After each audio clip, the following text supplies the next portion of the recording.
This episode of Geek's Guide to the Galaxy is made possible thanks to support from listeners like you. So if you enjoyed the show and want it to continue, please support us on Patreon over at patreon.com/geeks or via PayPal over at geeksguideshow.com/crowdfunding. And I want to give a special thank you to Anton Svetko, who just made a very generous contribution to the show via PayPal. So big thanks again to everyone who's contributed. We really appreciate it. All right, so now let's get to our show.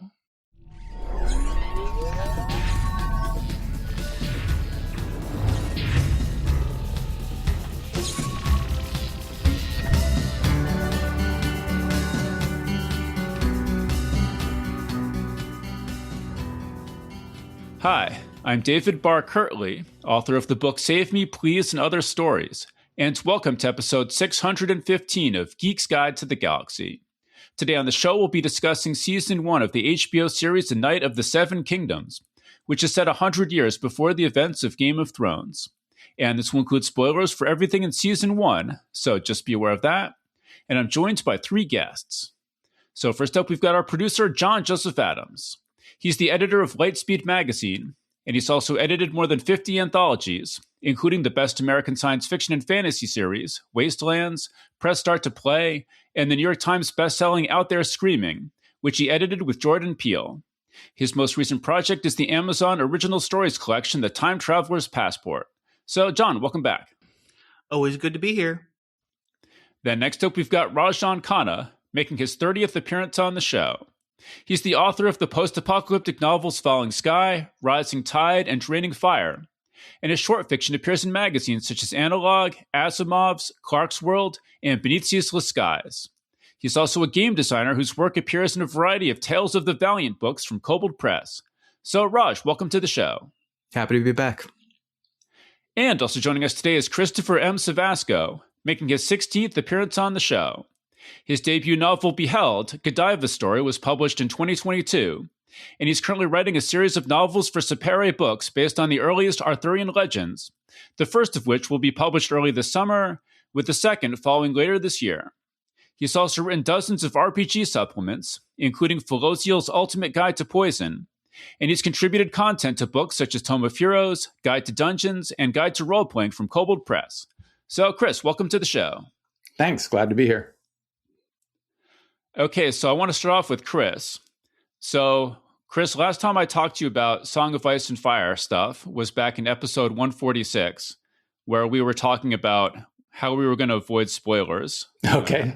Avoid, the Game of Thrones TV show spoiling the books. Mm-hmm. So I was just curious, what have you been up to with Song of Ice and Fire since then? Believe it or not, because that was a long time ago, I have still avoided spoilers. I don't know how the TV series ended. Other than that, I know everyone hated the ending. So I have not watched any of the Game of Thrones episodes that basically came after the last of George R. R. Martin's published books, Dance with Dragons. So that was the last episode I watched, whichever one. I forget what season that was. Yeah, so, season 4 is the last one I watched, and then I stopped due to spoiler stuff after that. So I think it was in season 5, like shortly into season 5, that it passed the book. That sounds about right. Yeah, so I tried my best to avoid spoilers. I tried really hard, to the extent of even, like, if I was at a party and people started talking about Game of Thrones, I was just like, no spoilers, and, like, would storm out of the room. Yeah. But even doing that, I felt like everything pretty much got spoiled, no matter, how hard I tried. Ironic twist, I don't think I ever told anybody this, but Douglas Cohen actually spoiled a big thing for me. The hell, Doug? Because he was like, if you go back and listen to that episode 146, he was like the most, most determined to avoid spoilers. And then I just ran into him at some point, and he's like, "Oh, have you managed to avoid spoilers?" And I was like, "No, I figure like pretty much everything's been spoiled. I've seen everything." And he's like, "Oh yeah, that sucks," and started talking and immediately spoiled something I hadn't heard. Yeah, although it wasn't a huge surprise or anything, so it didn't really matter. And so I eventually just read, this book came out called Fire Cannot Kill a Dragon, about the making of Game of Thrones, that I wanted to read. So finally, I was just like, I'm just going to read this. and find out how the show ended. I was like, this is probably the only chance I'm ever going to have to find out how the story ends from a book, even if it's a nonfiction book. So I did read that, but I still have not watched seasons 5 through 8 of Game of Thrones. And then like that House of the Dragon show came out, and it just didn't seem like that good of an idea to me to do like a show not based on a George R. R. Martin story, but just based like in the worlds and the history and stuff. So I didn't really watch that. Isn't it kind of based on that like book he wrote, like Fire and Blood or whatever? Yeah, like the history is like it's not Silmarillion, basically.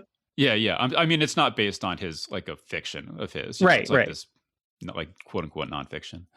And then at some point, when season 2 came out, I was like, maybe I'll watch it. And I reached out to a couple friends who are all big Song of Ice and Fire fans, and they all said, I don't like the show enough to really want to talk about it. Mm-hmm. And like, people almost never turn me down to talk about TV shows. To have multiple people turn me down was kind of killed my momentum for watching that. So I've still never seen House of the Dragon. Yeah, I have watched that. And I thought season 1 was pretty atrociously bad. Season 2, I thought was a vast improvement, but it was a pretty low bar. But I did enjoy season 2 a lot more than season 1. I'm amazed what us nerds will do for good fantasy or trying to get a fantasy show in our diet that you thought it was atrociously bad and you still watch season 2. Yeah.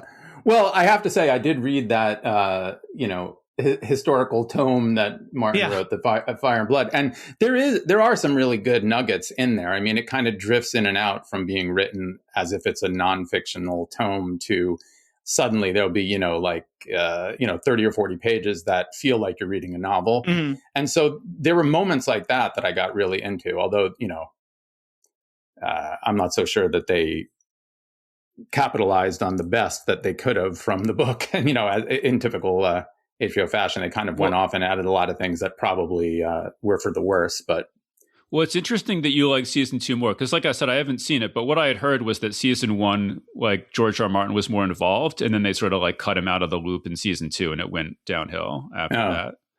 Well, to me, it was more just engaging in terms of, I just felt more invested in the characters. It might have just been something about the way it was directed or who knows what the reason was. But it was just... You just got acclimated to how atrocious it was after a while. That could like be Stockholm Syndrome. Yeah. Well, so how about John? Tell us about your... what have you been up to with regards to Song of Ice and Fire for the last 10 years? Yeah. Well, I mean, I watched all of Game of Thrones. I did watch the end of that, so I've been entirely spoiled as far as that goes. I did try to watch House of the Dragon, and we kind of had... we had kind of like been slow to watch it because I had heard people didn't like it. And I was like, well, do I really want to subject myself to more of this and then just be grumpy about it? So I waited. And eventually Christy and I decided to try it. And I watched like the first couple episodes and I was like, this isn't that bad. But then it kind of gets bogged down as it continues on. And then we kind of bailed, I don't know, after like maybe 4 episodes or something. And I mean, I might have kept watching it just to see where it goes, but like Christy was like dreadfully bored, so we like just bailed on it. And I don't really watch TV that much without her, so I was like, all right, well, I guess I'm not going to watch that then. Mm-hmm. But then of course I did watch this Night of the Seven Kingdoms. So yeah, all right. Well, before we get to that, let's get Raj in here too. So Raj, what have you been up to for the last? Yeah, I mean, I assume we've all read all of the books. I came to this series late, but I definitely, those early books I've definitely read at least 2 or 3 times, as each book would come out. And then I was like, oh, maybe I won't reread this whole series again until it's like out, but, which saved me some trouble, I guess. But I did watch Game of Thrones when it came out. And I guess I foolishly thought that, eventually it would keep pace. But I finished the whole series. I definitely had issues, or I didn't think it held up once they ran out of book material to draw on. Not completely, but I did not like the ending like everyone else, but I watched it all the way through. And when House of the Dragon came out, I think I was also in the same boat where I thought, I don't know that I'm excited by this, since it seems like on some level, it looks like HBO wanted to cash in on the success of Game of Thrones and grabbed that book, which didn't seem, like you said, like a fiction book. But I thought after everyone was talking about it, I thought, let me give it a shot. And I think I watched like 1 or 2 episodes, maybe 3, but it was over the course of weeks because I just really found it bleak and dark and violent and rapey. And I know that that's sort of what the world tends to be, but it almost was like they went even darker, I feel like, than Game of Thrones was. And I just was not in the mood for that at the time, or probably even now. So I just never got any further into it. And I think, let's just end there just to set up what we're talking about here. Well, just to quickly jump on what you just said there, Raj, I think you hit the nail on the head. Like, it was particularly that first season of House of the Dragon, I felt there were no characters that you could really latch onto to kind of root for. I was kind of rooting against everyone. I wanted them all to die, and so it's kind of hard to stay invested when that's the case. And I think, I'm sure we'll get more to this later, but we have sort of the polar opposite in The Night of the Seven Kingdoms. But I think that was its biggest downfall, is they just didn't have any endearing or, characters that you wanted to win. Well, can I just add? Oh, go ahead. Can I just add one thing? Yeah. So I know we've all shat upon the later seasons of Game of Thrones with it's warranted, but there were some really amazing things that I feel like are worth watching if you can find maybe just find the clips on YouTube or something. But like, there's a scene when like there's a dragon like strafing a bunch of soldiers, and it's like it's so epic and beautiful. Like I actually got emotional watching it because I was like, yes, dragon attack. I love this. And I just wish the rest of the story and everything, made the rest of it worthwhile. But I mean, like that, you should find that and at least watch that. Yeah, there are a couple episodes that I've heard are good that I'll probably sit down and watch someday. But to answer Raj's question, I read the first 3 books 5 times. And then I read 4 and 5 just once, and I didn't like them that much. But I also just want to point out that on our Game of Thrones spoilers episode, I said they should just end the show there, that they should not try to continue the story on their own. They should just like call it a day, maybe come back years later, when George has written more books and pick it up again. But I just want to say, like, you can make a pretty good argument that they would have been better off, even just financially speaking, in the long run, if they had just wrapped up the show, when they got to the end of the book material. So I just want to say I called it. It wouldn't have felt like an ending at all, though. Well, no, they would just say, like, shows get canceled all the time, you know? And they would just say, like, we wanted more than anything in the world to continue the show, but like, this is an adaptation of George R. R. Martin's story, and we're not going forward without him. Someday maybe we can come back and finish the final seasons, but this is George's story, and we're not, going to take that from him, or like something like that. Is how they could have just like put out a press release about that. Dave, you sweet summer child. Hollywood's never going to do that. Exactly. I like the idea though. Yeah, although the other thing, Dave, is that what made that seem particularly unlikely is by the time they caught up with him, they had already started to weave in so many changes that I think had been, for the worse. I mean, I think in the early seasons, some of the changes and adaptations that they made to adapt the written word to the screen were actually largely good changes and kind of helped improve the story for in that format. But the more the seasons... 100% disagree, but go on. Okay. No, I'm not saying they necessarily did everything right, but I think they did more right in the earlier seasons than they did as the seasons went on. I mean, once they started tinkering with plot lines and characters and stuff where you're just like, okay, well, you've completely changed this character now for no particular reason. I thought they had started to dig themselves a hole that they weren't going to be able to, dig their way out of. And at that point, why not just keep going? Because they had already started to change so much by that point. Right. I'm just saying, like, when I said that they should just end the show here, everyone thought I was crazy. But who's crazy now, looking back? That's all I'm saying. Yeah. Well, you're right. Financially, it probably would have kept their brand people would have had a more positive view of it than, now where everyone's got torches and pitchforks over those last seasons, apparently.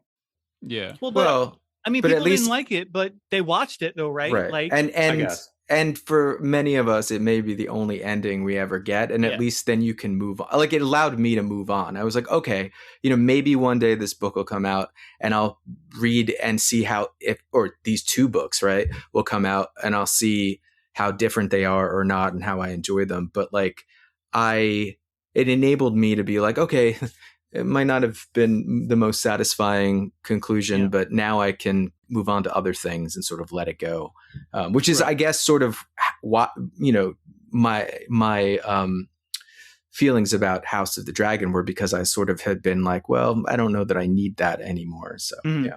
Right. I'm just saying, the good news is that Chris, you'll have like 20 years since the end of the TV show before the actual book comes out at the very least. And so you'll have totally forgotten the end of the TV show. All right, let's not get into that right now. But I'm just saying, like Chris is saying, like, I feel like you can make at least a rational case that the damage to the brand done by the rushed or shitty ending outweighs the amount of money they made from putting out those last couple seasons. Maybe that's not true, but I think you can at least make that case when you consider all the spin-off. I mean, they have like 5 or 6 spin-off shows they're putting together now. I think it definitely did damage the two showrunners, Benioff and Weiss. Like, I feel like it really did damage them.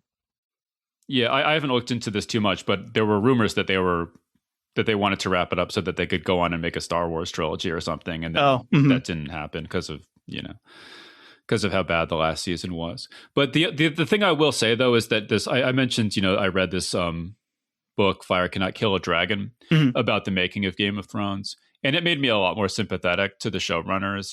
There's like all this like nightmare stuff when you're making a live action TV show where it's like, the actor's sick for a week. And so we have to just cut out some vital plot point. And it's like, well, we have to, make this episode the same length as all the other ones. Well, we've got these 2 actors who aren't doing anything. Let's just write a scene for them to do. It's like all this kind of like making stuff up on the fly because of things going wrong that aren't necessarily creative decisions, but are just like, oh, fuck, what do we do now? Because of whatever, thing went wrong.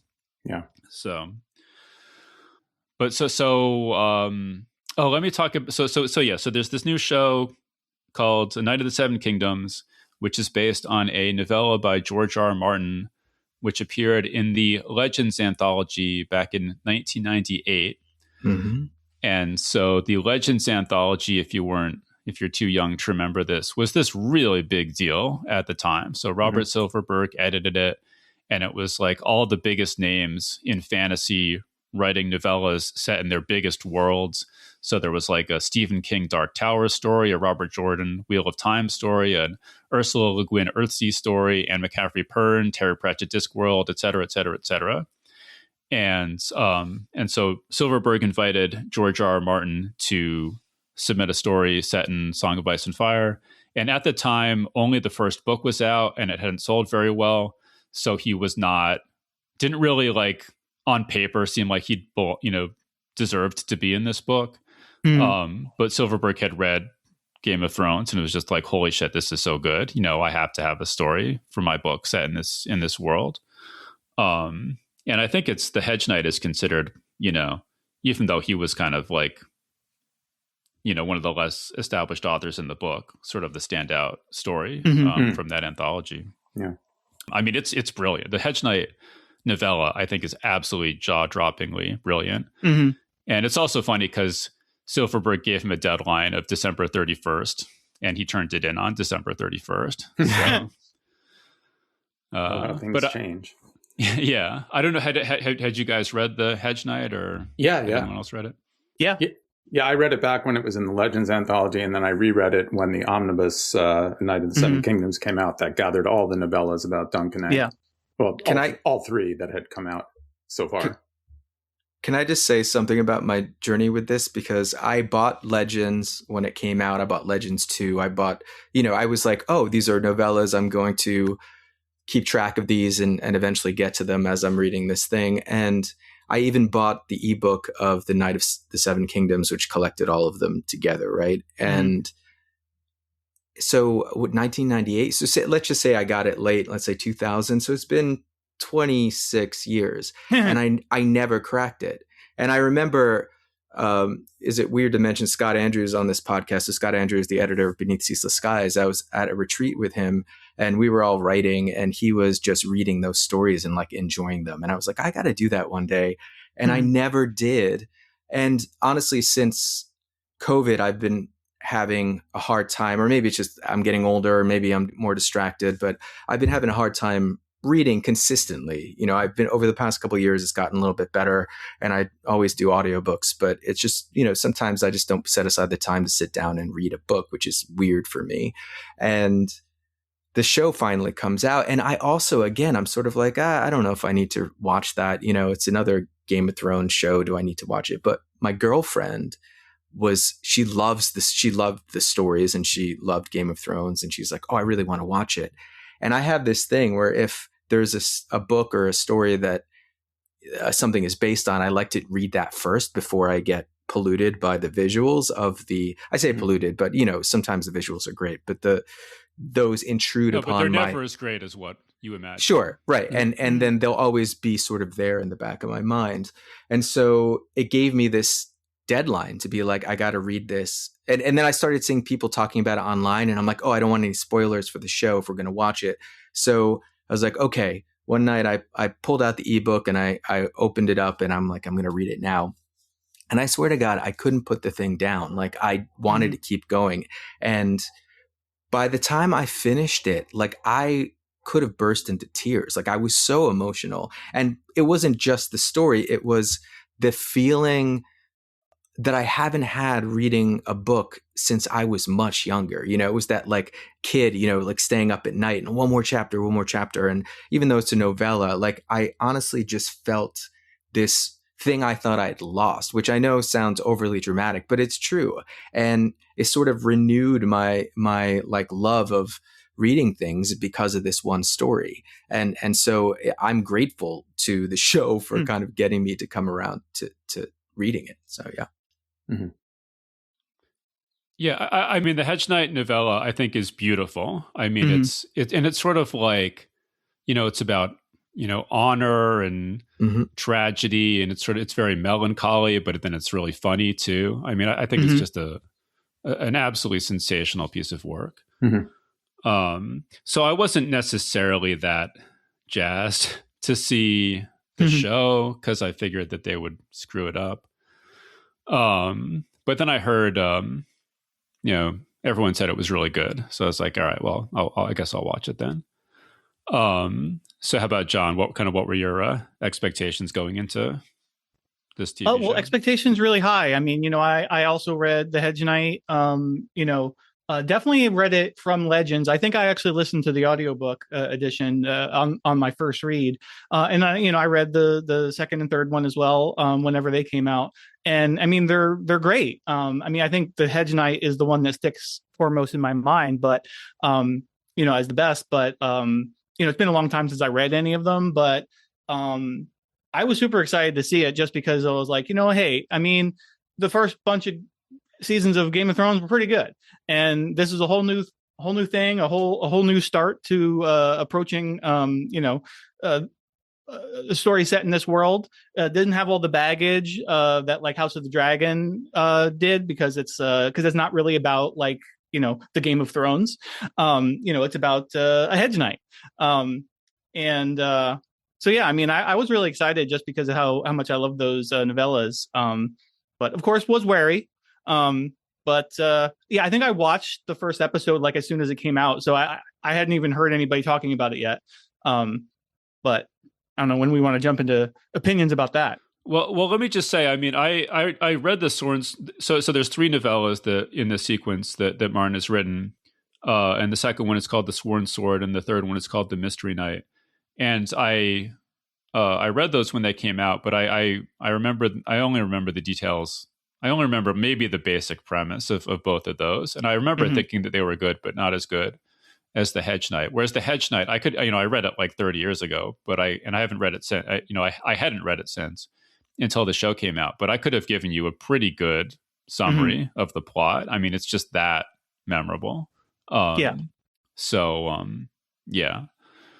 How about Chris? Kind of. Yeah. I mean, I think like all of us, my expectations were really high. I loved it when I first read it. I loved it again when I reread it in the omnibus edition. And by the way, I mean, obviously I did not have this when I read it the first time in Legends, but I can't recommend enough reading that omnibus edition because it's got such beautiful illustrations by Gary Gianni all throughout it. Oh yeah. Which, normally I'd be like, oh, whatever, illustrations, smillustrations, but they're so perfect. It's so well illustrated, and there's these sort of pen and ink illustrations throughout. I mean, every 2 or 3 pages there's a beautiful piece of artwork that just enhanced the experience even more than when I read it the first time. So definitely check that out if you haven't yet. But yeah, I mean, I just had such a strong, as you said, Dave, such a strong imprinted memory of these stories and,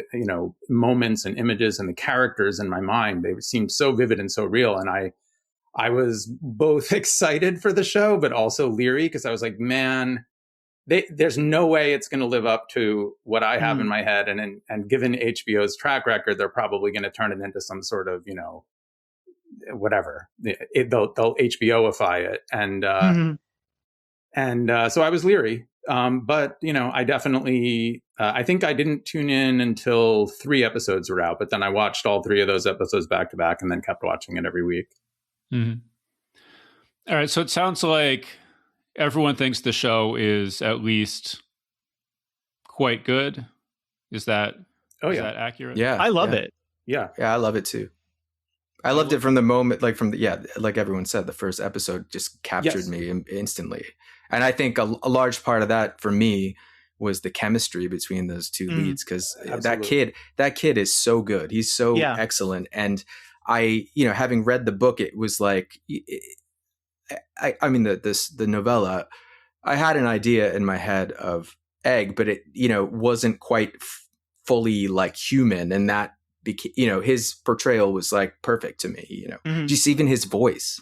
Yeah, no, I mean, it met and in some cases exceeded my expectations, which, as I said, were super high. And I think, unlike some of the missteps that they made with Game of Thrones, I mean, even where they added material and like added additional conversations between Dunk and Egg, they were all pitch perfect to what was in the source material. And every one of those moments between them, like I could have just watched them sitting there chatting with each other for the full half an hour. And it was so endearing and so, often emotional. Like I find myself getting choked up just hearing them talk to each other because they both sort of have different kind of baggage that they're bringing, and they have different hopes and expectations and whatever. And it's just, it was beautiful. I mean, it was so beautifully done. Yeah, I guess I'll just explain, if for some reason anyone is listening to this who hasn't seen the show or read the story. The basic premise is that there's this very tall knight's squire, and after the knight dies of an illness, his squire decides to enter a nearby tourney and tells everyone that this knight knighted him on his deathbed. And as he's on the way to the tourney, this 11-year-old boy or something with a shaved head sort of insinuates himself as the squire to this large, sort of vaguely dim-witted but very likable hedge knight. So like, poor knight without any lands or anything like that. And I agree with everybody that the cast is tremendous. The like the performances and the visuals, all that stuff is just first rate. The chemistry between the leads, like the dialogue between Dunk and Egg, all that stuff absolutely top notch. And I don't know how many takes they needed to do some of these things, or if this kid is just a natural, but like, he did so much with so little in some scenes where, the scenes like where he says, this is my pavilion. And Egg says, that's a tree. And just the way he says that is pitch perfect. I mean, he could have said it in a way that would have made him sound like a snotty little kid, but it wasn't that. He could have said it in like a sort of mean-spirited way. He could have said it in so many different ways, and he just said it perfectly. Like, I mean, I don't even know how to describe the way he did it, but it was, just it endeared you to both him and to Dunk at the same moment while he said that. My favorite along those lines is like when Dunk is telling him about how people called him stupid, and then he just kind of ends the story, and then Egg kind of looks at him. He's like, and then Dunk is confused. He's like, I thought you were trying to help me, and it was the whole interaction was just great. Yeah, the gist of the conversation is like, is Egg says, oh, people call me short, and Dunk says, yeah, well, people used to call me stupid. And then just stops there. Yeah. And Egg's like, and he's like, what? He's like, what did you do when people called you stupid? And he's like, I don't know. That's none of your business, And he's like, I thought you were trying to help me. But the line I was going to read in terms of like Chris being impressed with this kid's delivery. So they're watching some drunk guy sing a bawdy song. And at some point, and they're talking about this. And at some point, Egg says, this girl with she's missing two fingers, so she can like stick her whole hand up men's anuses as part of her prostitute job. And so Egg says, that means there was a crippled girl who was so good at pleasuring men in their bums that they saw fit to celebrate her in song, and yet they could not bother credit her true name. And Dunk says, if there's a lesson in that, it's for wiser men than me to say. but yeah, I just like a line like that, I think is not easy to get right on the first take. So like definitely this actor is very impressive. Yeah. So did you guys like, I didn't remember the stories that well going into this, but did you guys like expect it to be this funny? Like, I mean, it's basically like set up to be like a comedy rather than a drama. I mean, it's even like short like a comedy. And I mean, like thinking back, like, to their interactions in the book, it's like, yeah, okay, I mean, it was funny, but I didn't expect it to be like this. Yeah, go ahead. I read it recently, so I definitely remember the humor, the bantering. Obviously, it's more funny, I think, in the show. But I will say something about the length. You said it's short. Like, I am glad that they kept it short and sweet. Like, I feel like, too often we get overblown, drawn out, extended things. They could have thrown in some stuff from the histories in here. I mean, obviously he has, but they didn't. And I feel like, the sweet spot is to leave people wanting more and be like, oh, I wish there were more, rather than like, oh my God, I just sat through 30 hours of stuff and I'm exhausted. So, but yeah, I mean, I guess I expected it to be somewhat funny. I hear what you're saying, Raj, about the length, but I have to at least disagree in theory, because at the end of every episode, I wailed that it was over because it was too short. I wanted more. And, I was watching them week to week. So it was like I didn't have any more for a whole week. And I mean, maybe they would have ruined it if it was longer, but I wanted so much more in the moment that I literally threw up my hands and wailed each time.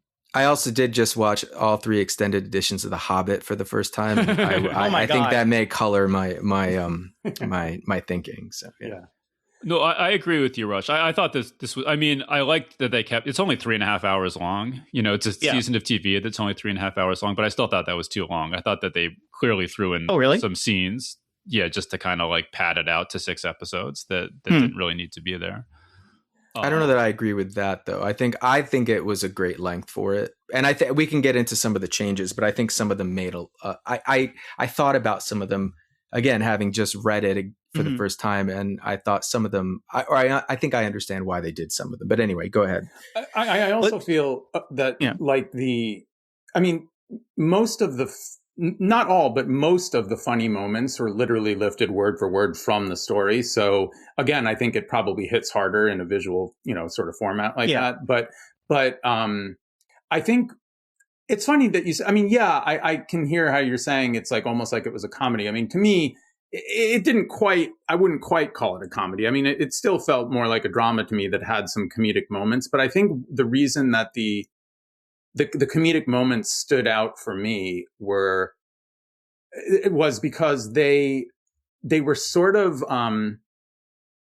almost unique in sort of modern TV and film, in as much as the humor was always very warm-hearted and sort of endearing for everyone involved. It wasn't ever like mean-spirited. You were never laughing at someone. It was almost more sort of like you were laughing with them as pals, because you kind of felt like, oh yeah, I'm in on the joke. That's really, you were just laughing at the way they were behaving and the way that they would say things and the sort of misunderstandings they were happening. And I feel like that's pretty rare, particularly on HBO, so to me, that's what made the humor.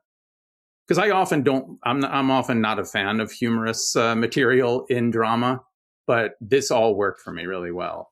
Well, it's interesting because, I mean, structurally, this is a tragedy. I mean, it's about the death of a great man, and, it gets, I guess, less funny as it goes along. But the humor is all like I tend to hate humor in stories like this because it's like stupid humor that doesn't fit.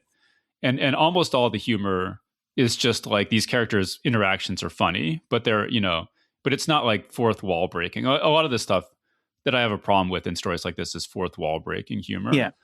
But I was expecting it to be funny because I definitely remembered the banter between Dunk and Egg from the novella. I mean, that really stuck out. Like, and Chris is right. Yeah. That, like, I don't know, 80% of the jokes are just, lifted directly from the, like where he's like, don't steal my horse or I'll hunt you down with dogs. And Egg's like, you don't have any dogs. And he's like, I'll get some just for you.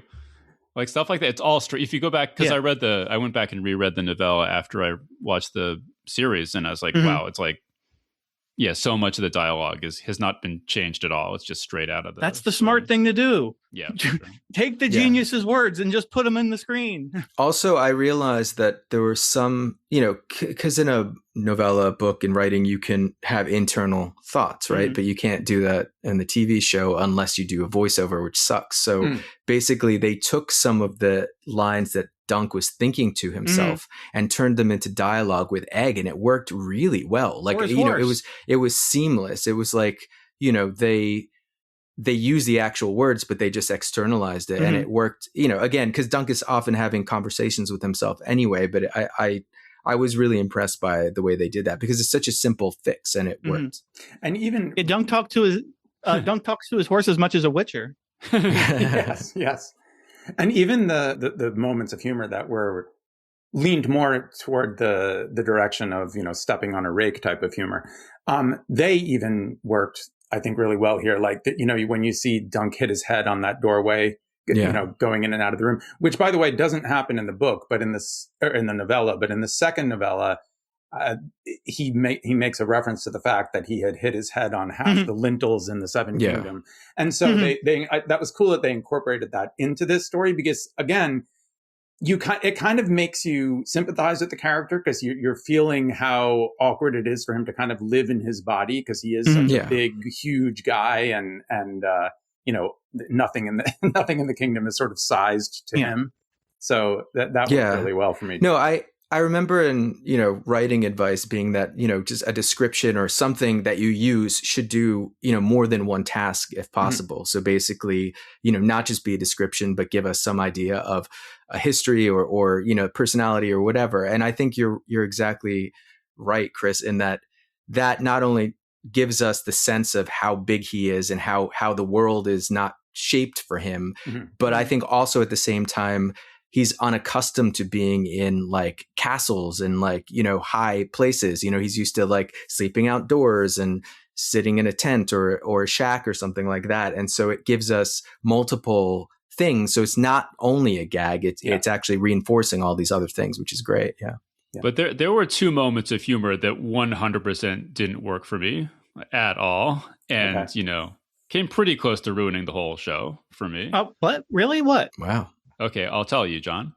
So in pretty much the first scene, Dunk has just buried Sir Arlen, and then I think he picks up the sword, and the Game of Thrones theme starts to play. Yeah, and then there's this record scratch sort of moment, and then he's like shitting behind a tree, very graphically for a very long time. I agree. And I was just like, if people hadn't told me that the show was good, I probably would have stopped watching right there. I knew that was one of the scenes.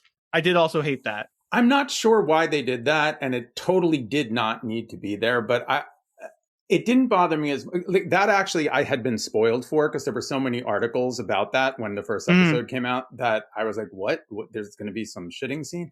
So I was waiting for it to happen, and then when it happened, I was like, "Oh, okay." I could see why this, didn't need to be there. And apparently, even George R.R. Martin was like, "What the hell is this?" I can give you the quote. So George says, quote, "Yeah, that was a bit of a surprise. Not to say that my characters don't take shits, but I normally don't write about them at any length. Yeah. When I saw the rough cut, I wrote, what is this? Where did this come from? I don't know if we really need the shit, but Ira Parker, who's the showrunner, liked it for whatever reason."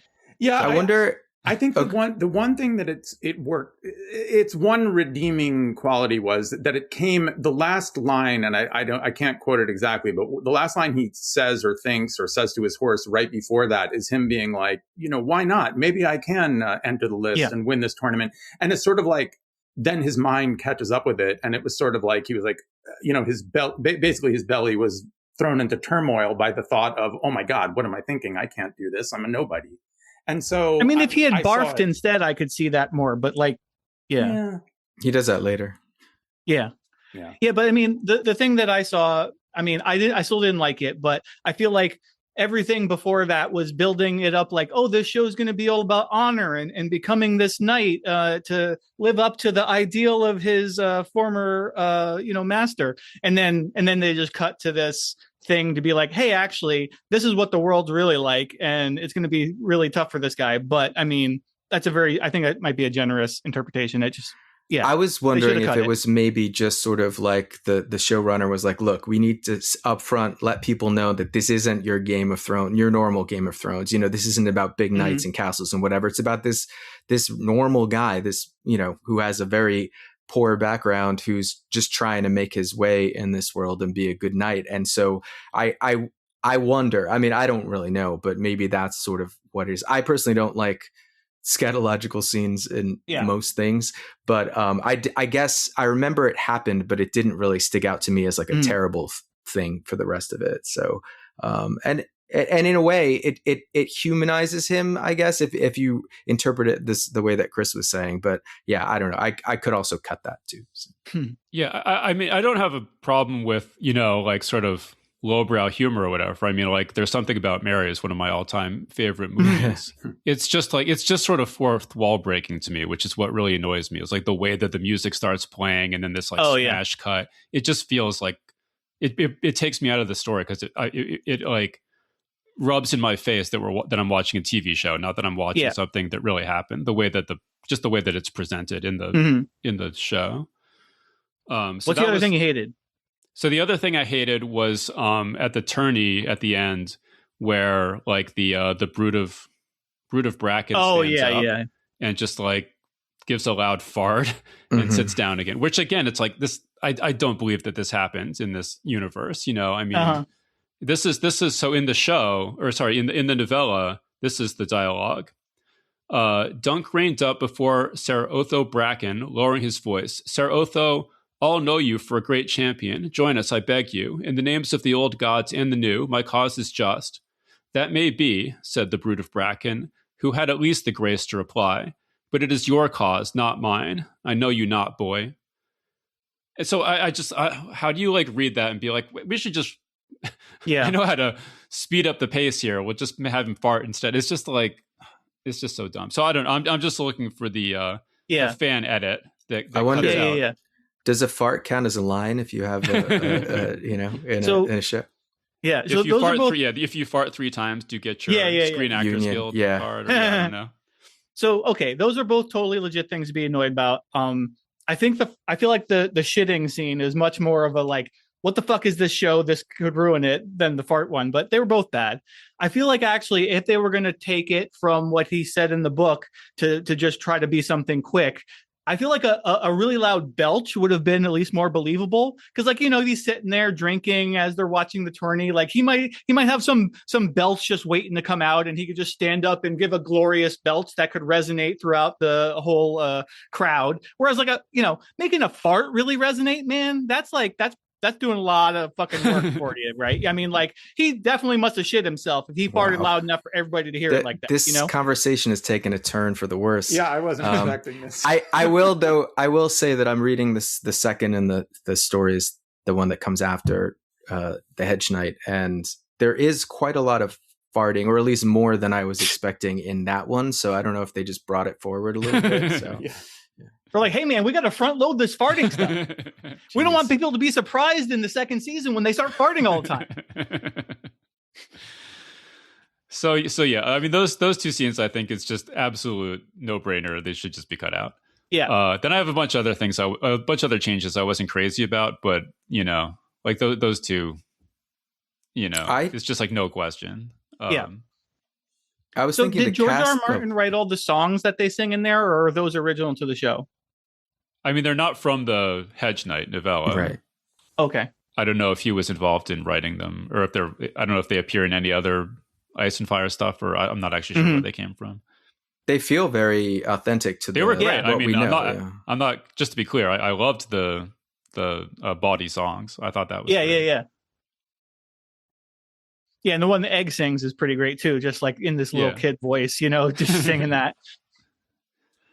Yeah. So am I the only one who had major problems with the show, or did anyone else? Did everyone else just kind of love everything? Well, I mean, did you have major problems besides those two humorous things that you like really were upset about? No, I mean, there's other things that I wasn't crazy about, but those are the only things I would describe as major. But I mean, problems. those two scenes probably took 7 seconds. So like, if those were your major complaints, that's not very harsh criticism. But the problem is, Chris, like every time I think of this show and every time I read The Hedge Knight for the rest of my life, I'm just going to see Dunk like shitting behind a tree. Right. That's it's like a short scene, but it kind of like will live in my memory forever. How did you feel about the penis shot? I could have done without that. I could have done without the penis shot, to be honest. I mean, they had to do it after Game of Thrones, right? It was actually notable, like that how few. I don't think were there any boobs at all in this show. Like after, I think you see a boob like for 2 seconds on the woman that's supposed to be dead. Yeah, in the like horror tent or whatever. Yeah, but after the precedent of Game of Thrones, I thought that was a pretty that was basically notable reversal. Yes, for HBO, it was shockingly restrained because, I was expecting, particularly once, they added the two characters of the two prostitutes who I was like, oh, here we go. But they didn't go in a Game of Thrones direction with them, and by Game of Thrones, I mean HBO Game of Thrones direction. Those two characters actually were fine. I mean, did they have to be there? I don't know, but they had a couple of nice interactions, I thought, with Dunk that, again, particularly when he kind of is very sort of hurt by how dismissive they are of him. And he's just like, well, you didn't have to make fun of me or whatever he says. Yeah. And they both mock me. And they both sort of look abashed by that. And they're just like, okay, sorry. Like the fact that they feel bad for him then after having, it kind of again added to the characterization of Dunk for me, so it was fine. Mm. So just speaking of like love, like how much do we love a show, or how much was anything in the show bothering us? Like, I agree with Dave with those two things. I definitely would have preferred they not be in the show, but like overall, I loved everything else so much. Like, I mean, I just really loved the show, and so in preparation for this panel, yesterday I went to go rewatch it. It's only 3.5 hours or whatever. So it's like, it's not going to take that long. But I was like, I got stuff to do. I'm going to watch half of them today and then half of them, tomorrow, which is today. Well, I was going to watch half of them yesterday and half of them today. But then I started watching them yesterday and I was like, I can't stop watching it now. I mean, cause like I watched them originally I had to wait a whole week, so like when I had all of them right at my disposal, I was like, I just couldn't stop. So, I watched them all in one big gulp. Yeah, I mean, like I said, there's so much stuff that the show does so well. Like the turn or the whatever the 7 versus 7 fight scene. Yeah, that was like awesome. Yeah, I mean, episode 5, what a fucking like achievement that was. That was so great. That was like, you know, when that part actually starts, and you know he has the flashback to him and his friend in Flea Bottom or whatever. Like that was all just great. So I think I loved the show as much as you seem to have, John. And I noticed that on whatever, you know, IMDb or wherever rates these things, that particular episode was the one that was the highest rated of this season. That was my least favorite episode. Really? The flashback one? Yeah, the tourney, the Battle of the Seven / flashback one was, I now mind you, I'm only saying relative to the other episodes, which I loved. No, I'm agreeing with you. I'm surprised that was the highest rated because I didn't care for the flashback that much. I loved the other stuff. Yeah, people love fight scenes though. Well, yeah, even the fight scene kind of left me. I wasn't all that into it, but the flashback in particular, which is entirely added to the Hedge Knight novella. I don't know that it needed to be there at all. And if to the extent that it did need to be there, I thought it went on about, 300% too long. I'll give you that. I don't know that. I mean, the flashback isn't the thing that I love the most. I love the battle scene, but then I love the way they, sort of did that pause with the flashback, and then they had the get up thing happen twice, to get Dunk back up when he's, just getting his ass totally handed to him. Yeah, and I would have been fine with a flashback in that moment, and I agree the way that they wove in the get up and all the rest of that worked well, and if it had been much shorter, I think it would have been better. And I also didn't find the material in the flashback itself particularly inherently interesting. It just seems sort of like, oh, okay, this story, I've seen this before. Like it felt like sort of a regurgitated like trope, whereas nothing else about the story is a trope. Everything in the novella and the show kind of always takes me by surprise. Like when you think you know where it's going, it goes somewhere else. And that was the one thing that I thought was, I agree with you, but I think my thinking, so like, of the two major scenes that I can think of that they added that weren't there, I think that this one probably, so in the, again, internal monologue or like thoughts in the book, the way he thinks about Sir Arlen is very clear, but for the audience, and again, we all read it before we saw it, the audience might not get why he has these feelings or thoughts or what his history was with this guy, other than he was just kind of brought on to be his squire. And so I think I would guess that what they wanted to show was, Sir Arlen was clearly a mess, but he's still a knight and he still defends, someone who's being attacked, even though she has no, standing or anything like that. And then showing kind of, I think, again, I understand both sides, but him just deciding like that's where I need to be because this other world I'm in is not working for me. And just that he almost died trying to just, follow this guy. And then I think it gives a hint at their relationship, which is sort of like codependent in some way and two broken people sort of finding some kind of life together, because otherwise we get no sense other than, what he says in that first episode of what, or, was that the only flashback? Are there other flashbacks? No, there are a bunch of flashbacks. Are there? Okay. And Sir Arlen, but they're usually just, like little 10 or 20 second flashbacks. Yeah. I would guess that was what they were trying to go for.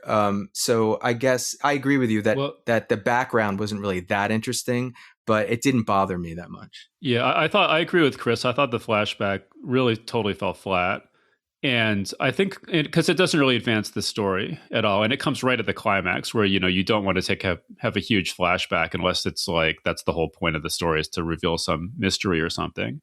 And I feel like that's kind of, I would speculate that the way that whoever wrote this episode wrote it with this big flashback that leads up to the big revelation that Dunk was never knighted.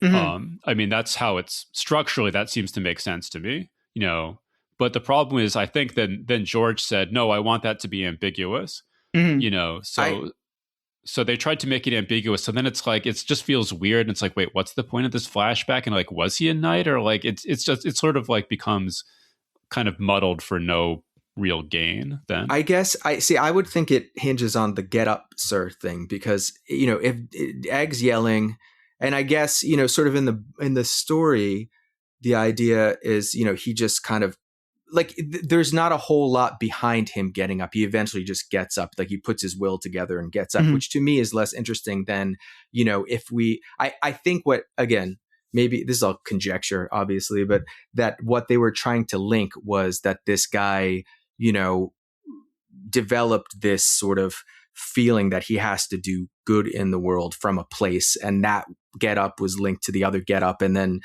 rather than just something that because he's a good guy by heart. Like, I feel like that to me is what they were doing, but I understand what you're saying.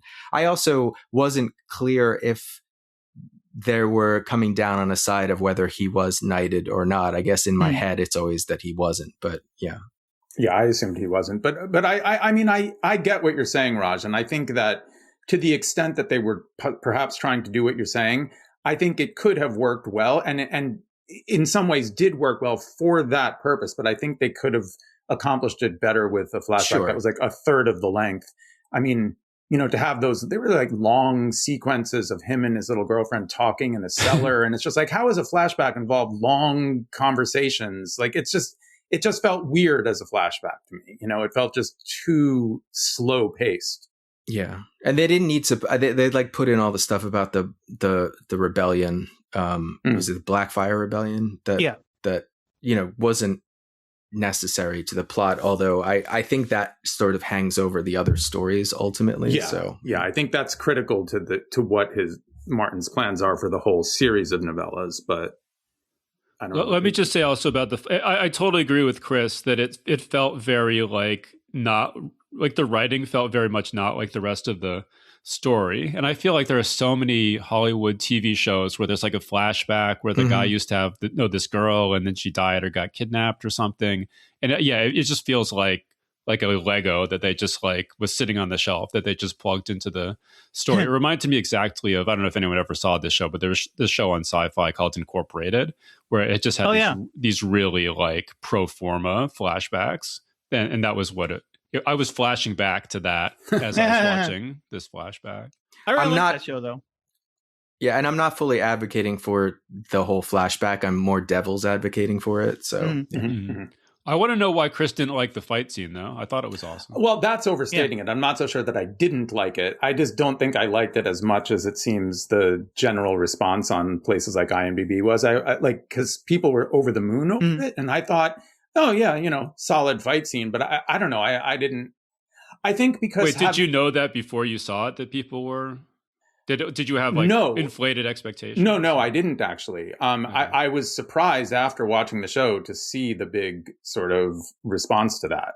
Because I was like, oh, okay. I just thought that some of the earlier episodes in this season were much, much stronger than that one. Again, it's all relative. If you just showed me that episode in isolation, I'd be like, that is great television. So I'm not trying to knock the episode necessarily, and I don't want to come across that way. It's just relative to the other episodes. I preferred the other ones. And I felt like also, I don't know. I guess that's all I would say. Well, I know you're a big medieval history buff, Chris. Did you think that played any role that you just have seen too many... seen a lot of medieval movies or anything like that? No, and I mean, no, I don't think that really played into it. If anything, I think it was more that having read the novella, I had this idea of what the fight was in my head, and then it sort of, I felt like the show kind of took it in a much, what's the word I'm looking for? They made it. They drew it out a lot more into a sort of a blow by blow that I don't think necessarily added much to it. It was choreography wise, in terms of the fight choreography, it was pretty brilliantly done. I just don't know that it necessarily added anything to the story. I just thought the mist and the mud and the armor and stuff was all. Visually it was beautiful. That's what I'm saying. The choreography and the cinematography and all the rest of that was great in that scene. But ultimately it's not going to be that wouldn't be the episode that I would remember, a year from now, if I'm thinking back on the show, I would be remembering moments from other episodes is all I'm saying. Sure. Yeah. So speaking of battles, like or of the battles in the show, I want to talk to you guys about helmets, right? Because they, I've seen A Knight's Tale, and we've all learned about jousting from that, and like how the lance deflects off your armor and all that kind of stuff.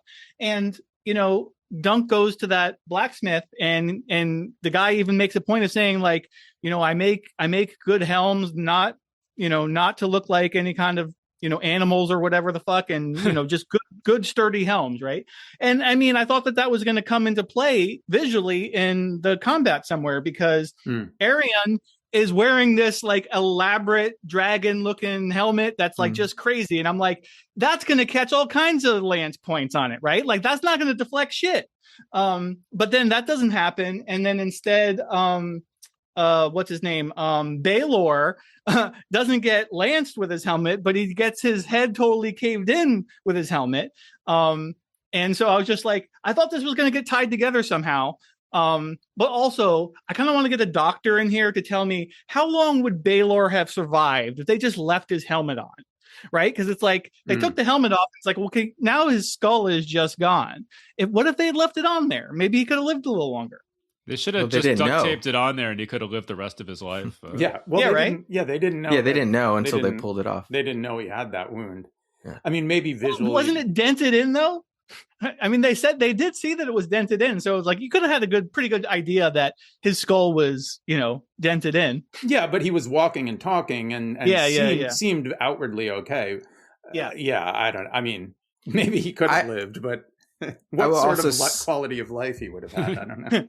I don't remember the blow by blow, but I will say that at watching it, I was like, Dunk would never in real life be able to survive all that like punishment. Yeah, didn't he take a mace like full on and to the head or something like that? I mean, it maybe that's where the helmet helped him, but like obviously it's like that kind of Rocky thing where you have to show them get beat up so that they can come back and do something. But Raj, I'm glad you said that, because I think that actually just reminded me of the point I was trying to make and then sort of lost my point halfway through. It was the fact that they made him take so many like what looked like mortal blows that it kind of then stretched credulity, and a lot of that was not in. He was hurt at the end of the fight in the novella, but I was like, damn, are they going to have him, like, what's going on here? Like, they can't have him die. They're going to make future seasons, but like, it just really seemed unbelievable to me that he was up and walking and talking after that. So speaking of the end of the novella though, right? Like, I did not remember when this happened, but I looked it up afterward, and the internet seemed to suggest that it happened at the end. But is it at the end of the novella that we learn that Egg is Aegon? Or no, I earlier. Thought it was like way longer. No, I thought it was the same as in the show. That's the same. It happens at roughly the same time. Okay, yeah. Exactly. So, it happens exactly the same. He saves his life by revealing himself to the Targaryen. Yeah. Oh, okay. Yeah. So it's interesting though, because like Christy had not read the novellas, but like as soon as the Targaryens actually rode into town and Egg kind of starts at seeing them, she's like, "Oh my God, wait, Aegon!" She saw it like as soon as humanly possible. So it was just, I think it was just kind of an unfortunate thing of like, you're hearing this audible all the time, like egg, and then you're like, you already have Aegon in your head from again, if you watch Game of Thrones, like, if you heard it over and over, whereas like if you just read the books, it's like it's not going to be like as an audio, as much as an audio cue in your head. But like, yeah, she was just all on it. And after I'd watched like the first episode or something, I saw somebody on Blue Sky saying like, "Hey, so does everybody know the deal with Egg already?" Like as if, can we go ahead and spoil this? And this has not happened yet, because I think it happened in episode 2 or something. And I was just like, "What are you doing? Don't spoil that. Even just saying that's going to be a spoiler." Yeah. Well, that's obviously one of the big reveals in the book. But it does happen early on, the same way that I thought it happened later, but like, so I'm glad that it happens kind of at the same time as in the books, but it's just funny that Chrissy just saw it immediately. Well, speaking of spoilers, have you guys followed the news about the actor who plays Egg just dropping spoilers by accident during interviews? No. I did hear that he spoiled something, but I didn't read that. Tell us about it. Well, do you want to be spoiled? Does it spoil? Oh no, future is it stuff? for No. futures? No. Then no. Yeah. All right, I won't. If anyone's curious, it's just funny though because like it'll be the two actors, the Dunk and Egg actors, just talking, and the Egg actor will just like spoil some major thing, and the Dunk actor's like, oh my, he's like making a cut microphone gesture and like saying to the media like you didn't hear that, Yeah. So it's pretty comic. But if you don't want to know what I mean, because another thing is that since this is a prequel to Game of Thrones, like if you've read Song of Ice and Fire. If you've read those books carefully, you kind of know some amount of what happens to these characters in the future. Yeah. But I won't go into that, I guess, if just in case anyone doesn't want any of those spoilers. I guess they're already filming the next season because kid's gonna grow pretty quickly, so they better get him in there, right? Kids even though 25 by the time they're done. Even though the next story picks up like I think after a year or something, but he won't be as cute as he is now. He'll be taller than Dunk by the time they finish. Yeah. But it's interesting in the next novella, early in that novella, Dunk talks about how much taller Egg had gotten recently. Yeah, true. That's true. That's I guess fortunate. Yeah.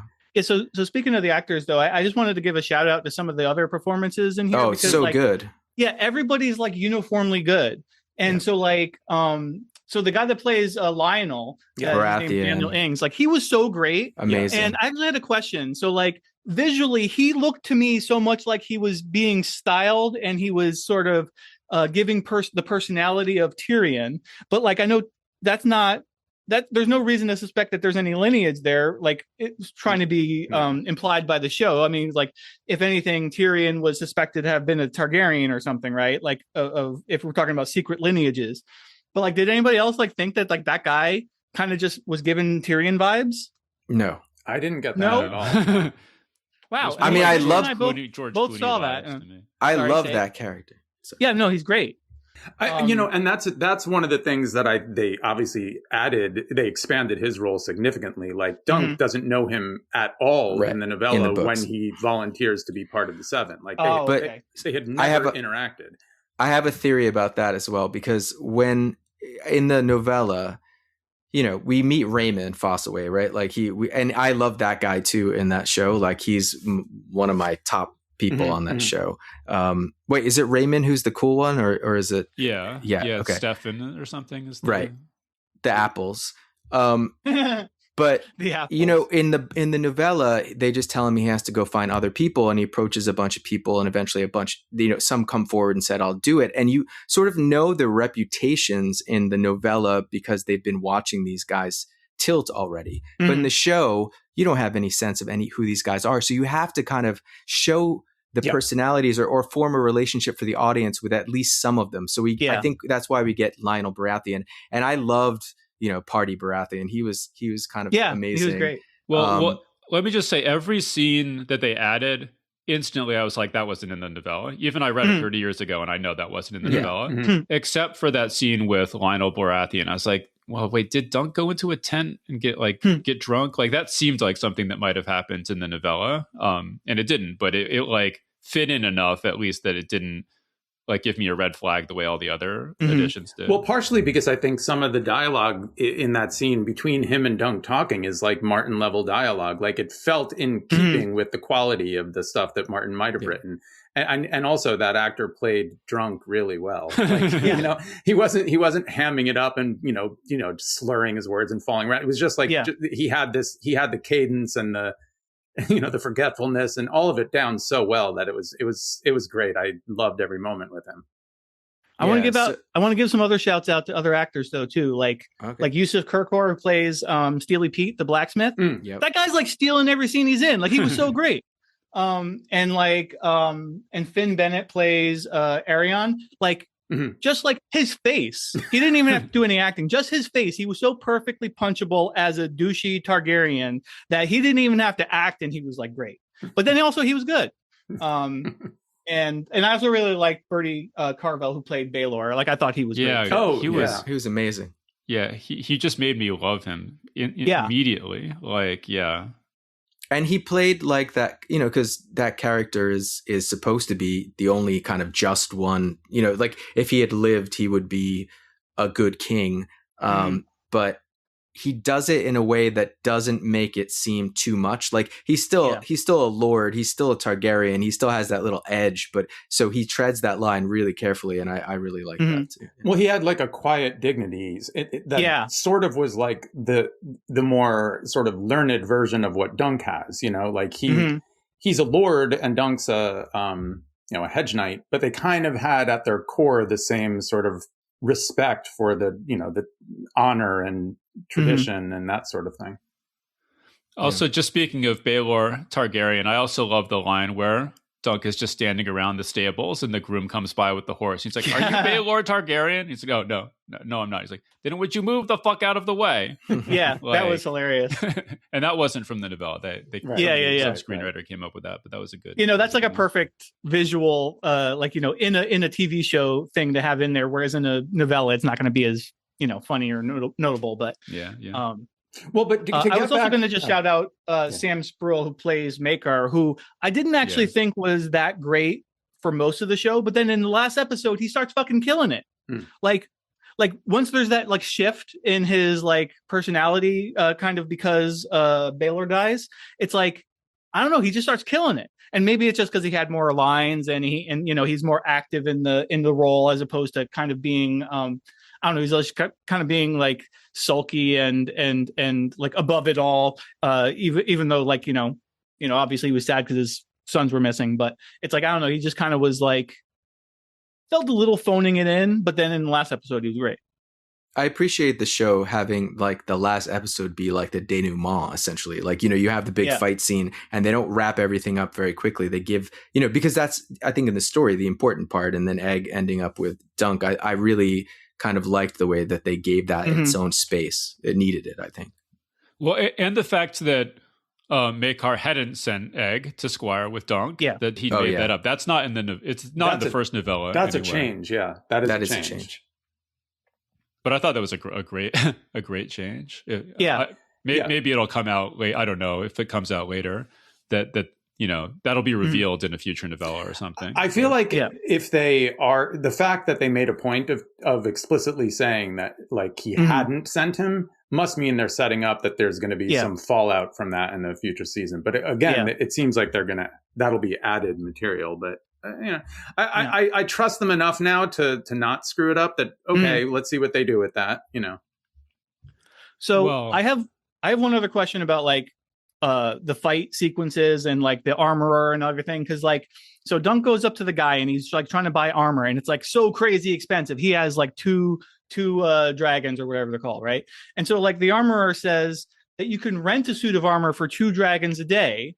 If you could do that, why would you ever wear your own armor into the list? Because if you lose, you have to give them your armor, but that's not your armor. That belongs to this other guy. You just rented that shit. You can't give that to them. No, it's not. That wasn't to rent it. That was to stop rop someone else from buying it. Yeah, it was like put on hold. I thought he was talking about renting it. It's like layaway. It's like a deposit. Yeah. So he would hold on to it and not let anyone else take it until he came back, for X amount of days. Yeah. Well, how was that how is Dunk ever gonna get anywhere near that much money? He sold the horse. Yeah, I mean, I don't know. That seems a little weird to me. You're gonna sell the horse and get enough to buy some plate armor? Seems crazy. Well, he sold plate armor's 1,500 gold in D&D. But he also traded in the old armor too, and and I think he said, I mean, at least now I'm confusing the show and the novella, but like he traded the horse in with the idea of being, and in the story at least, he buys back the horse once he's won the or whatever with some. I mean, look, I have a keen sense of the economy of fantasy worlds, largely inspired by D&D, admittedly, but I can't just compute like 1,500 gold for plate armor, and the horse doesn't cost anywhere near that. Chris, your chain armor bullshit or whatever that's used, like you're not gonna, man, that's bullshit. Chris, as a medieval, I know it's not D&D, but as a medieval scholar, Chris, wouldn't you say that real world medieval like economies are based on D&D essentially, right? So sure. Well, what is the exchange rate of plate armor to horses, Chris, in a real medieval setting? Yeah,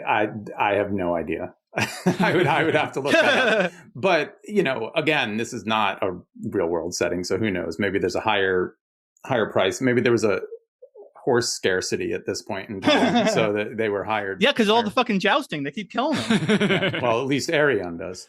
Yeah. Yeah, because in this, because because I mean, my reading of medieval history is somewhat casual, but my understanding is that like in a real medieval joust, if somebody got knocked off their horse, that was a big deal. That was like something had gone really wrong. Whereas in Hollywood, it's like people are just getting knocked off their horses left and right, and it's like no big deal. So yeah, maybe because of how jousts work in this fantasy world, the horses are just dying left and right. So there's actually like a scarcity of horses relative to armor or something like that. But that's also horses are more valuable than plate armor. Yeah. But then I don't think we need to get into this, but then, the trial by combat, the rules of that versus the joust, like how, because they're not, I guess the person can yield, obviously, as we saw that happening, but they're allowed to kill other people and things. So I don't know. Well, I think the goal is not to kill in the jousts, even in the Game of Thrones stuff. But if it happens, you're not going to be like charged with murder. Right. Yeah. Whereas in the Trial of the Seven, I mean, I think they didn't have blunted weapons; they had real weapons. So it was a far deadlier thing where deaths were going to be expected. Right. And jousting in this world, at least, you get to keep your opponent's like stuff, right? Once you like, no, but that's armor and horse. That's real, isn't it? That's I mean, there were probably different traditions in different nations at different times throughout medieval history. But yeah, I mean, that's pretty accurate. I want to go back to so Chris was saying that he trusts these writers or whatever to continue the story. I do not. I wow. Like they did a great job adapting this amazingly brilliant George R. R. Martin story, but my expectation at this point, sort of like with Game of Thrones, it's sort of like with House of the Dragon, from what I hear, is that it's going to be pretty steady. It'll probably get a little bit wobblier as it goes, but be pretty steady until they run out of George R. R. Martin material. And then once they run out of George R. R. Martin material, but why do they have to continue it after that? Because this is different than Game of Thrones, which is a series. Like these are one-off novellas, and they can make 3 seasons and then be like, okay, if he comes out with another one. Well, the showrunner has said, like, I'm going to do 10 seasons. I mean, maybe he's just doing that for marketing purposes or something. Oh, I didn't know that. I assumed they would just base them on what's already been out since they're completed already. I guess they could even fill in between the stories too, because Raj, you sweet summer child. Yeah, but again, was this may well just have been a fever dream I was having, but what did anyone else come across this? And I can't point to the source that I saw this in, but I swear I read somewhere that George R. R. Martin was prioritizing finishing the novellas before he even gets to. He definitely said that. Winds of Winter. LOL. So he. Right, but unlike Winds of Winter, where he's got to tie up, 6 books worth of material and it's novel length. I mean, I could see him maybe knocking out a novella or 2 in the next year or 2. So, that seems not unrealistic to hope for. But I thought you sweet summer child. Well, yeah. I mean, if you're saying, well, no, but George is going to write a 4th Dunk and Egg novella before they need to do season 4, and they're going to base season 4 on that, and it'll be good. Like, okay, that might happen. I'm just saying if there isn't. If they're going to go off on their own, then yes, then I lose all hope. I'm only talking about it as long as they're continuing to adapt the original material. See, now you put bad thoughts in my head, because like the second novella picks up after they've been in Dorne for like a year hanging out, and then they're now back in the 7 Kingdoms, or 8, I guess, depending on how you count them. But they say 9 in the show, or 9. Sorry, 9. I forget what number, but he changes the number, right? So, but I was thinking, God, they could just fill in that Dorne thing, and like, I hope they don't do that. I hope they don't do that either. So, and also that kid, like I said, he's not going to stay young forever. So they really have to get on this stuff. So I hope that they base them on the novellas and then see what happens. Oh God! Now you've scared me. Now I think they're going to. I'm sure they're going to do a Dorne season, which will. Oh God! No. There are flashbacks, so maybe I think. Yeah. Anyway, I'm going to refrain say it, Chris, but I swear I saw that they're filming in Spain right now, because that's like Dorne. Yeah, but maybe that's just for the flashbacks. I hope. Okay. No, I guess time will tell. We'll see. You know what they should do? They should cancel the show after 3 episodes. Like I said, they should have done for Game of Thrones. Now this is a case where I would agree with you more, because that's, again, the way that it's structured is very different because each season would be a complete story in and of itself without any kind of lingering things. Yeah, I will. You know what they should do? If anyone is listening that works on this show, if you really want the show to continue and get beyond George's material, you got to hire David Barr Kirtley to help out with that shit, because nobody knows the fucking world of Game of Thrones better than this motherfucker. I would say that would have been an accurate statement back in like 2004. Like, I haven't even watched House of the Dragon. Build a time machine. Or watch the end of the show. Go back in time. I just go back to the original thing, because I don't think I said it out loud, but I think we all sort of implied it. But one of the reasons I love this story and the show is that, you know, for a show, for Game of Thrones, House of the Dragon, that can be cynical and bleak and just everything is terrible. This is about a hero who wants to do the right thing and gets into trouble for defending somebody in need. And it's all about nobility and, you know, doing the right thing. And he's not a lord. He's a common man. And I think that was a huge part of what drew me to it in the first place, because we haven't had that in a while. And I was thinking, like, okay, in Game of Thrones, you have, you know, Ned, who gets quickly killed off for being too noble for a terrible world. And then you have Jon Snow, but he's constantly submitted to terrible things, which is not to say Dunk isn't, but there aren't that many heroic people. And that's sort of the point, right? That suddenly Jaime, this terrible villain, becomes someone we root for. But I think I'm at a point now where what I crave is a hero doing the right thing. And I was happy to see that. And it comes through in the novella, of course, but also comes through in this, just that, you know, like the way he even says, like, I don't remember the exact line, but doesn't he say something like, shouldn't a knight protect the innocent or something like that? Yeah. And it's sort of this plaintive thing, like he's trying to convince other people around him, like, shouldn't this be what we're doing? And I love that is the underline of the whole thing. And he does, Baelor agrees with him. Baelor feels the same way. And I think it's not only that Dunk is so noble, but that, yes, he encounters villainous, awful people, but he encounters decent-hearted people like the Young Apple and like Baelor and like, even what they added a scene where he's chatting up two of the Kingsguard, and one of them is kind of nice and gives him, doesn't just like dismiss him and kick him in the ass. Yeah, but he bullshits him about his crabbing business. Yeah, but at least he treated him like a person. No. And I feel like that's what was one of the things that was lacking in the House of the Dragon TV show, where it's just one awful character after another, but you're just like, I don't want to spend my time with all these people. And here, at least, you had these moments of purity and goodness and decency, which kind of elevated things and makes the villainy stand out sharper in contrast too. Can I just ask a question? Because you guys might be able to answer it. I don't know my lore that well. And so there's the prophecy that gets told about Egg. You know, obviously we know he becomes... Wait. This is getting... Well, I mean, I thought you guys didn't want to get into spoilers. But it's not spoilers for I mean, I'm talking about when he's an adult. Like, that's not even... No, but if people have only watched this show, they might not want to know what happens to Dunk and Egg in the future. Okay. I mean, I guess... Yeah, so I guess that makes sense. I feel like they say it in this way that people are connecting the dots and being like, whatever, like this is part of the history of A Song of Ice and Fire already at this point in time. And I guess I could Google it, but like I wasn't sure. I'm happy to talk about it, but maybe we should give like an additional spoiler warning before we go into that. I mean, in the show they did have this like fortune teller come up to Egg and tell him that he's going to be king. So that's like maybe not that big of a spoiler, but if you don't want to know what happens to Dunk and Egg in the future based on other materials, stop listening now.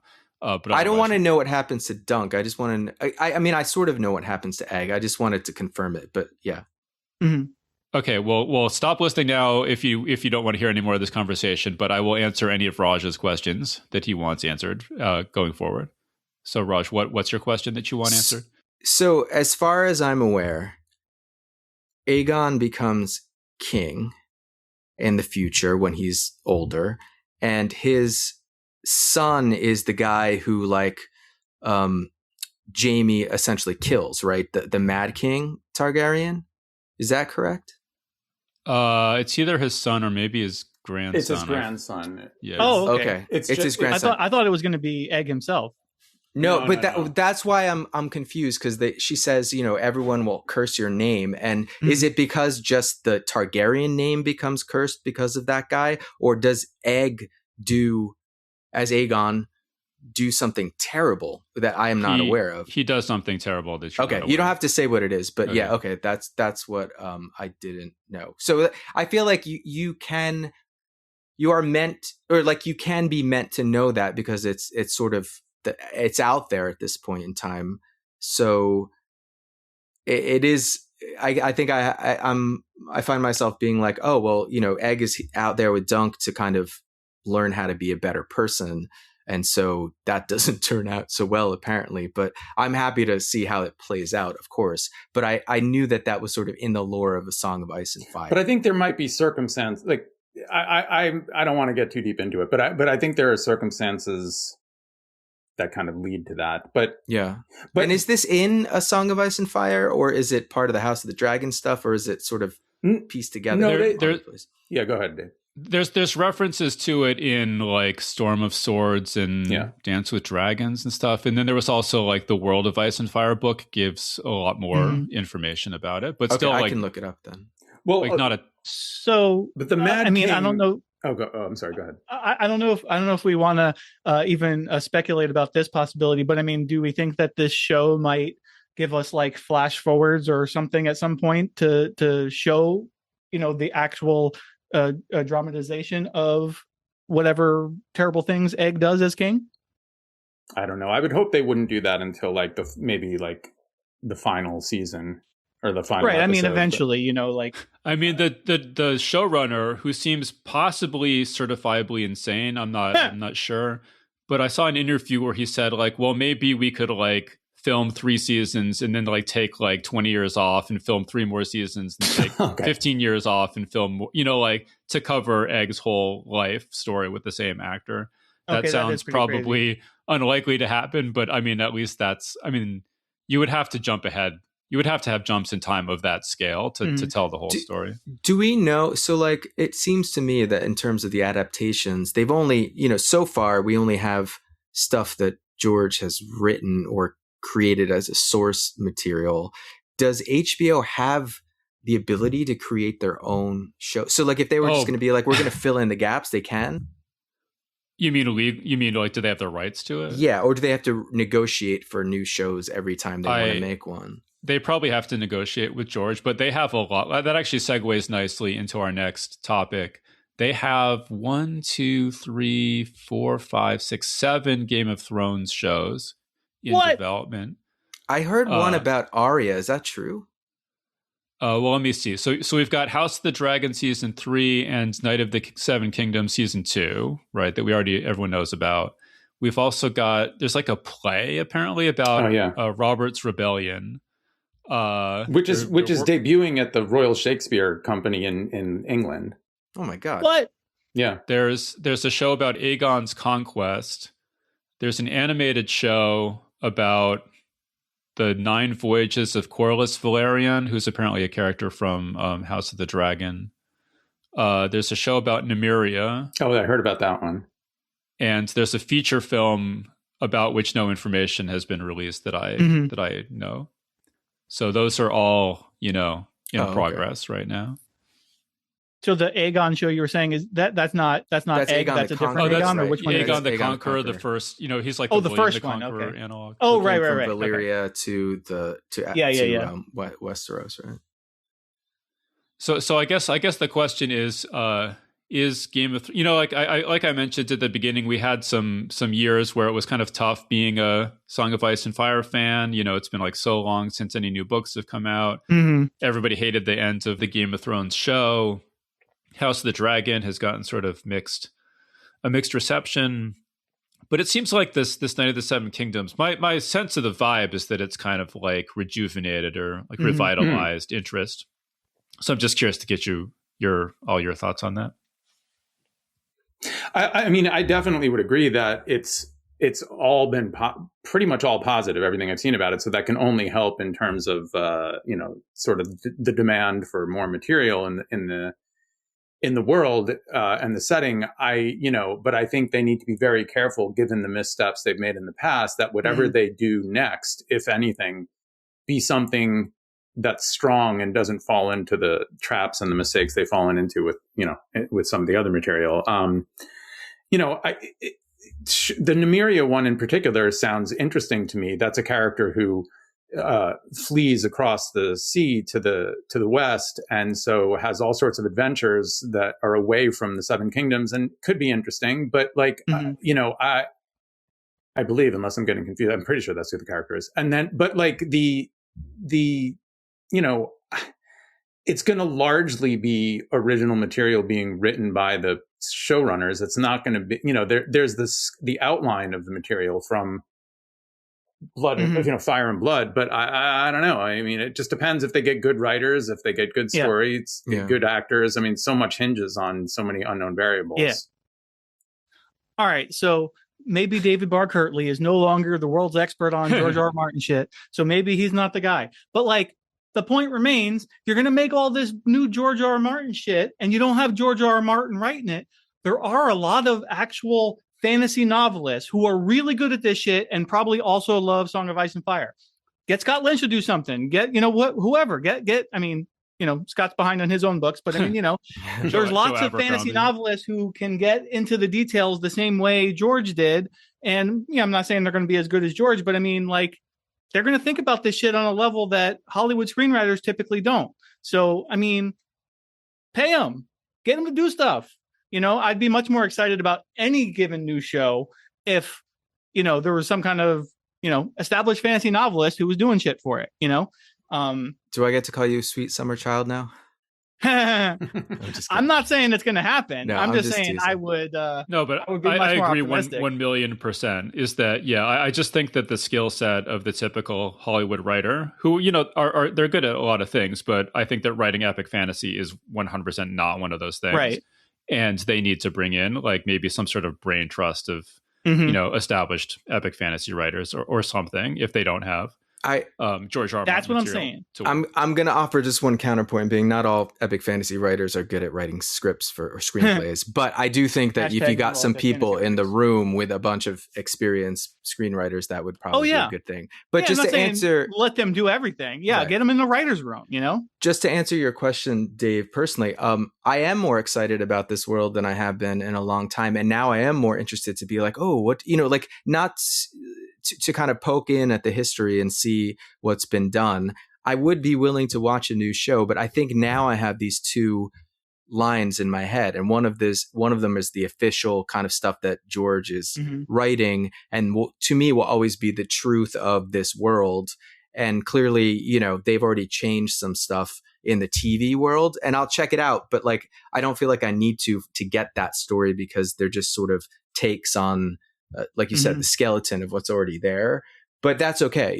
I can separate them in my mind. And now I feel like comfortable with that. Like, I'm glad I read the novella first and then saw the show, and I love the show, but like, I always have the novella to fall back on anyway. So that's kind of, I guess, how I feel. Yeah. But I mean, I really think that, that George R. R. Martin, especially George R. R. Martin from 1996 to 2000, I mean, it was blowing my mind thinking back that in 4 years, this is like while I was in college, while I was an undergrad, George R. R. Martin released A Game of Thrones, A Clash of Kings, A Storm of Swords, and The Hedge Knight. Like, what other writer has ever had a 4-year run like that? And he's just like an irreplaceable resource, I mean, like, he's one of a kind. And, I think that if they were to bring in a brain trust of other fantasy writers, that would be the best odds of making one of these shows. But even that, I think, would be kind of a long shot. But how do you expect? Well, let me just say, I expect the Nymeria show, the Aegon's Conquest show, etc., to be total catastrophes. And I just think, sadly, there's not a lot to be done about that because there's only so much George R. George R. R. Martin material out there. But we're talking about it as if, HBO is just deciding to do these things. Like, he has to sign off on these things. So, like, how do we feel about him just deciding, go off and make this story and go off and make this story? I mean, obviously he did that already with Game of Thrones, but he's not bothered by it for them to do stuff that he hasn't already done, right? Well, I mean, I can't speak for him. I mean, like, what is his? I mean, his philosophy might just be like, just put as many things out there as possible, and maybe one of them will come up. Mm-hmm. Disney did so many like shitty Star Wars shows, but you got Andor and like the first season or so of The Mandalorian out of it. It may just be like, you roll the dice and maybe they'll come up, they'll come up with something. Yeah. I mean, I kind of tend to agree with you, though. I would say I'm leery. If they're able to do it, I'd love to have more good material set in the setting, but I am leery, even about things that are as inherently interesting as Nymeria, who I just realized too I got wrong. Yeah. She's actually the legendary founder of Dorne. Also sort of a swashbuckling adventurer, but I was confusing her with a different character. But and the direwolf, no? Arya's direwolf is named after this character. I mean, she's somehow involved. She's somehow launched 10,000 ships. Yeah. That's all that sticks in my mind about her at the moment. Yes, I mean, as far as my excitement goes, I mean, I'm mad excited for the next season of Night of Seven Kingdoms. Everything else, it's like a case by case basis. Yes. I'll be suspicious and skeptical of anything until I actually see it come out. Like, and maybe a little bit depending on like what people get involved with it. Maybe I get some excitement beforehand, but I mean, I knew this show was coming out and I was not excited about it at all until it came out and I just watched it, because I was like, I just kind of had given up on them making new good stuff set in this world. But now I have new hope. Yeah, and I would also be leery of oversaturation. So, I mean, if there's actually developing 7 series right now, I mean, I'm sure some of them are still just in the speculative stage, but, I would hope they don't actually go forward with all 7 of them. That if they make 1 or 2 decent ones, cool, but, Well, and they already, I don't know if you guys even remember this, but they already made one about the Long Night. They like actually filmed a pilot with Naomi Watts, and then they shelved it. What? Oh, I don't even think I ever heard about that. Yeah. So yeah. And especially like for this podcast reporting on this stuff so much, there have been so many like Star Wars shows that have been announced that never went anywhere. There have been like 20. Yeah. So yeah, I think it'll probably be something similar. And that's not even counting the ones that AIs have hallucinated and reported. I swear, I saw somewhere that they were doing like an Arya sequel show, and I was sort of like, that doesn't make any sense to me at all. Like, I mean, that I love the character, but also I just couldn't imagine, Maisie coming back to do that. But now that you mentioned it, but they have to make a bunch more about a Jon Snow sequel show somewhere. But they did talk about that a while back, but I think that one is dead in the water now. I think they were talking about it for a little while. Plus, I can't imagine that those actors want to reprise those roles after playing them for, 10, 15 years, whatever it was. Well, I think it depends on how much work they've gotten afterward and how happy they've been with what work they've been able to get. True. If they've not been getting like great juicy roles and successful roles, maybe they'd be like, hell yeah, I'd like to go back and be Jon Snow again or whatever. But I mean, as far as like HBO goes, I feel like they're going to be like, hey man, we got to keep making enough of these shows until we can get enough critical mass that we can build a fucking theme park for this shit. Yeah. Yeah. Well, there was definitely this decision that was written up in some sort of Hollywood article that I read that back at the time when they first started making House of the Dragon, that HBO basically wanted to turn Game of Thrones into their big franchise along the lines of Star Wars or Star Trek or whatever. They wanted it to be something that they could make a million shows for the next 40 years, Mm-hmm. I mean, for what it's worth, I mean, like as skeptical as we are of other people taking the reins and doing that stuff, I mean, that is a really smart bet to like have a world like Westeros, like, because that's a rich ass world. That's like one of the richest worlds that has ever been created. So like, if you're going to pick a thing like that, that's a good one to bet on. It's just that, nobody else is George R. R. Martin. Yeah.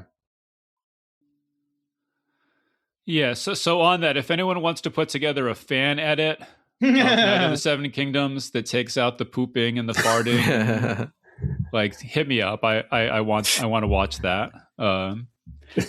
By the way, do you guys know they honest... make fan edits of everything. You can see a fan edit of John Wick 4 with John Wick falling down those fucking stairs endlessly forever. So, like, I mean, they can make anything, man. It's probably out there already. Do you guys know the Honest Trailers thing where they do, you know, they did this show recently. So it was actually pretty, usually they like shit all over things, but it was actually pretty just like Dunk.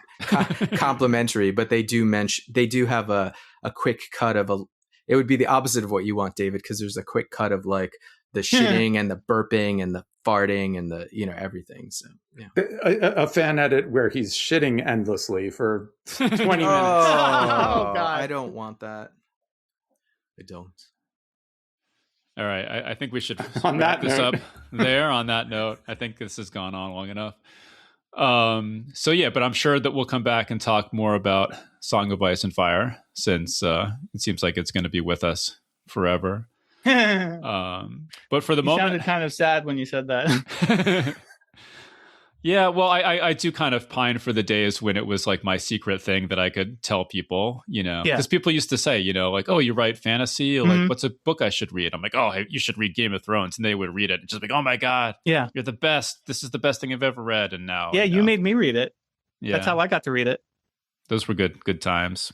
You know, it's sort of like when your favorite indie band becomes popular or something. Yeah. But I'm trying to wrap this up. So, but yeah, so let's wrap things up there, and we'll come back, I'm sure, and talk more about this stuff. It's always a lot of fun. And so I want to give a big thank you to John Joseph Adams, Rajan Khanna, and Christopher M. Cevasco for joining us today. So thanks, guys, so much. Always good to be here. Thanks, Dave. Yep, thank you. And that was our panel. So big thanks again to John Joseph Adams, Rajan Khanna, and Christopher M. Cevasco for joining us on the show. Geek's Guide to the Galaxy is made possible thanks to support from listeners like you. So if you enjoyed the show and want it to continue, please support us on Patreon over at patreon.com/geeks or via PayPal over at geeksguideshow.com/crowdfunding. All right, so that was our show. So thanks everyone for listening, and we'll see you next time.